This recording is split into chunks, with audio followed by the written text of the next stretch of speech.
அறிஞர் அண்ணாவின் 117வது பிறந்த நாளை முன்னிட்டு கொட்டாக்குளம் திமுக சார்பில் தென்காசி தெற்கு மாவட்ட திமுக பொறுப்பாளர் ஜெயபாலன் அறிவுறுத்தலின்படி மாவட்ட திமுக தொண்டரணி அமைப்பாளர் இசைக்கு பாண்டியன் தலைமையில் அவரது திருவுருவப்படத்திற்கு மாலை அணிவித்து மரியாதை செலுத்தப்பட்டு இனிப்புகள் வழங்கப்பட்டது. 53 மற்றும் 54 பூத்தில் வைத்து தமிழ்நாட்டை தலைக்குனிய விடமாட்டேன் என்ற தலைப்பில் உறுதிமொழி ஏற்கப்பட்டது. இந்நிகழ்வில் கழக மூத்த முன்னோடி கோமதி நாயகம், மாவட்ட வர்த்தக அணி துணை அமைப்பாளர் சண்முகராஜ், மாவட்ட வர்த்தக அணி துணை அமைப்பாளரும் ஒன்றிய கவுன்சிலருமான செல்வ விநாயகம், கிளைச் செயலாளர் ராமர், நிர்வாகி வீரபுத்திரன் உள்ளிட்ட பலரும் கலந்து கொண்டனர்.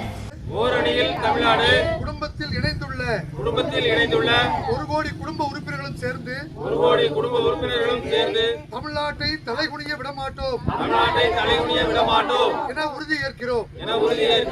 நான் தமிழ்நாட்டின் நாடாளுமன்ற உறுப்பினர்களின் விகிதாச்சாரத்தை குறைக்கும்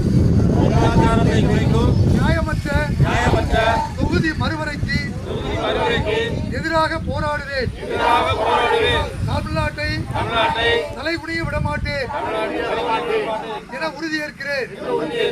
நான் வாக்காளர் பட்டியல் மோசடி மூலம் தமிழ்நாடு மக்களின் வாக்குரிமை பறிக்கும் எஸ்ஐஆருக்கு எதிராக நிற்பேன். தமிழ்நாட்டை தலைகுனிய விடமாட்டேன் என உறுதியேற்கிறேன். நான் நீட் மற்றும் இளைஞர்களை முடக்கும் எந்த ஒரு திட்டத்தையும் எதிர்த்து நிற்பேன். நம் மாணவர்களுக்கு உரிய கல்வி நிதிக்காக போராடுவேன். ஒருபோதும் தமிழ்நாட்டை தலைகுனிய விடமாட்டேன் என உறுதியேற்கிறேன்.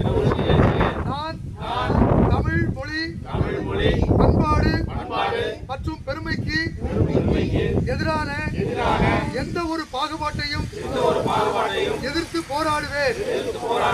எதற்காகவும் தமிழ்நாட்டை தலைகுனிய விடமாட்டேன் என உறுதியேற்கிறேன்.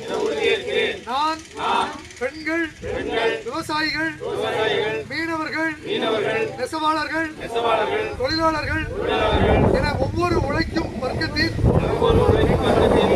நலன்களையும் பாதுகாக்க தேவையான நிதிக்காக போராடுவேன்.